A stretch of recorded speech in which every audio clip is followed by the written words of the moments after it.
The 17 News at Sunrise podcast is brought to you by Clinica Sierra Vista. Welcome back to the 17 News at Sunrise podcast, where we share your news on your schedule. Working in the spirit of the Golden Empire, this is 17 News at Sunrise. Good morning to you. It's 5 a.m. Good to have you with us on this Thursday. I'm Maddie Jansen alongside Alex Fisher. And we begin this morning with new information on a toddler who died under suspicious circumstances this week in East Bakersfield.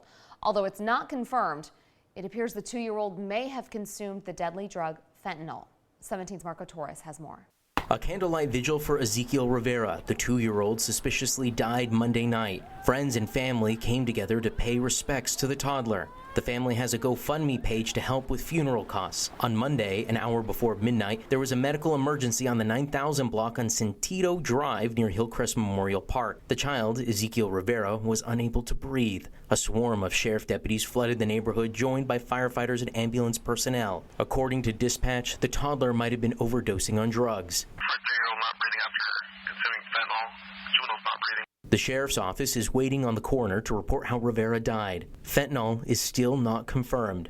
634 children died in Kern between 2017 and 2021, according to the county's Child Death Review report. 109 were younger than 1 year old. 47 were toddlers between 1 and 4. 38 were homicide victims, and 6 died from drug overdoses. It's very shocking, to see all of these childhood deaths because they're all preventable. Just taking that extra second or the extra precaution of taking care of your child, could ultimately have them here today.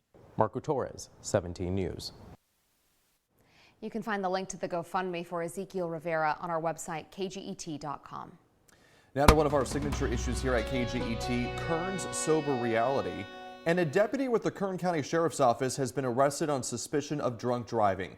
Investigators say Deputy Joseph Garcia was driving a sheriff's patrol vehicle when police pulled him over in Southwest Bakersfield. The deputy was not in uniform, but police say he showed signs of impairment and was arrested. The Sheriff's Office says Garcia has been part of the force since 2015, and right now he is on paid administrative leave. An 80-year-old man accused of killing his roommates at an assisted living home for veterans has been found incompetent to stand trial.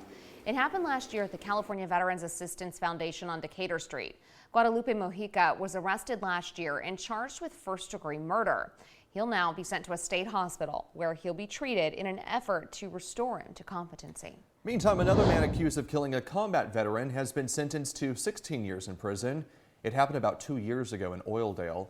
Prosecutors say Michael Lee Millum shot and killed a veteran in a flop house. That's a place where people go to use drugs. After the two had a fight, Millum pleaded no contest earlier this year to voluntary manslaughter. The veteran who died leaves behind a wife and 2 kids. In New Jersey, where the skies are filling with smoke, wildfires from Canada have darkened the skies across the east and the Midwest, and has left millions at risk of breathing unhealthy air. Ugh, yuck. And in New York, it's reminiscent of a day 3 years ago up in San Francisco. You may remember pictures from that day when the sky turned blood orange from all of the surrounding wildfires. In New York, several sports games have been canceled. The governor declaring a state of emergency, urging people to stay indoors. But help is on the way. President Biden has directed his administration to send all federal firefighting assets to Canada. He spoke with the country's prime minister yesterday to offer additional support to respond to the devastating and historic wildfires. According to the White House, the U.S. has dispatched more than 600 firefighters and support staff. Nearly 9.4 million acres have already burned, and more than 11,000 people have been evacuated so far from remote areas. Thousands more are expected to be evacuated very soon. Meantime, former Vice President Mike Pence officially throwing his hat in the presidential ring. Pence was once second in line to the presidency behind former President Trump. Well, now he's a 2024 rival. NBC's Bree Jackson is in Washington. Mike Pence. Former Vice President Mike Pence jumping into the presidential race, seeking to separate himself from a crowded Republican field that includes former President Donald Trump. My former running mate continues to insist that I had the right to overturn the election. But President Trump was wrong then. and he's wrong now. North Dakota's Governor Doug Burgum announcing his presidential bid on Wednesday, too. We need a leader who's clearly focused on three things: economy, energy, and national security. Candidates along the campaign trail are also bringing issues like border security to the forefront. It is not that difficult to have a stable border. But much of the focus remains on the frontrunner, former President Trump, and his legal troubles. Justice Department prosecutors informed Mr. Trump's legal team that he is a target of a classified documents probe. Trump and his allies insist he did not break any laws. The problem with document management systems in the White House is that classified documents and unclassified documents get mixed together. That's not a Donald Trump problem. During a town hall, Pence urged DOJ not to indict his former boss. I would just hope that there would be a way for them to move forward without the dramatic and drastic and divisive step of indicting a former president of the United States. Pence walking a fine line between his ties to Trump and his own vision for the future. And even as more candidates enter the Republican field, the race continues to be dominated by former President Trump and his closest rival, Ron DeSantis. In Washington, Bree Jackson, NBC News. Now in your 17 Court Watch, a father in Taft being accused of beating a man for making inappropriate remarks to his daughter has pleaded no contest to felony assault. Chester Goff will be sentenced to 90 days in the county's work release program, along with 2 years probation. He will also have to attend Alcoholics Anonymous and anger management meetings. Goff told police his daughter called him back in September, saying a man was following her and making inappropriate comments about her body. Goff left a bar where he had been drinking to confront the man. Surveillance video showed Goff punching the man several times, leaving him with serious head injuries. A 58-year-old man who was arrested in an online child sexting has taken a plea deal. Donald Allman pleaded no contest yesterday to contacting a minor to commit a sexual offense. Police say Allman tried to meet up with an undercover investigator who was posing online as a 15-year-old girl. He was arrested a couple of weeks ago. Sentencing is set for Allman next month. Also, a driver charged with multiple crimes after a Ring camera captured a car getting airborne and crashing into a building in Wasco. He has pleaded no contest to driving under the influence. Take a look at this.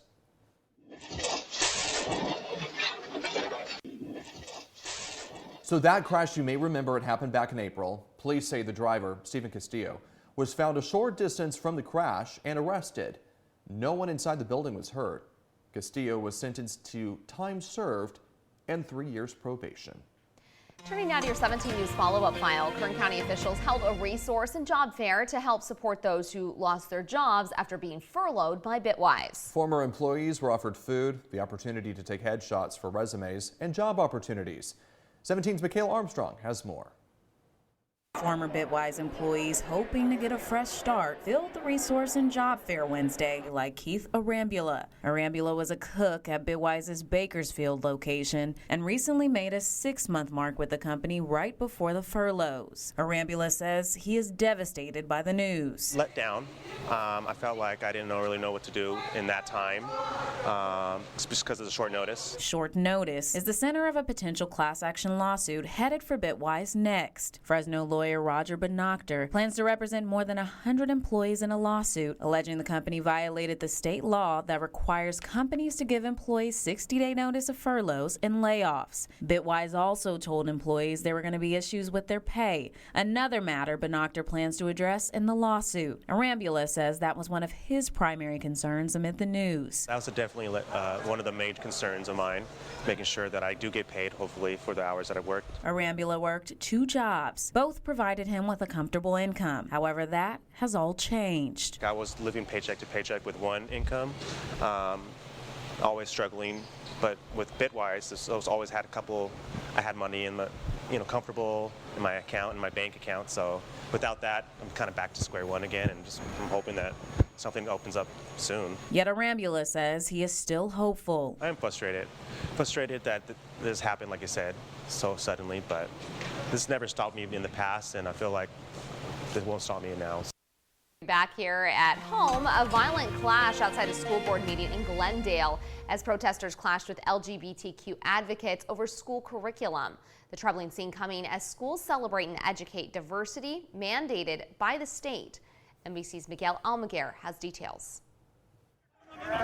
The melee between protesters and LGBTQ advocates erupted as tempers flared. Steps outside the Glendale Unified School District Board meeting. If you do not disperse, you will be arrested.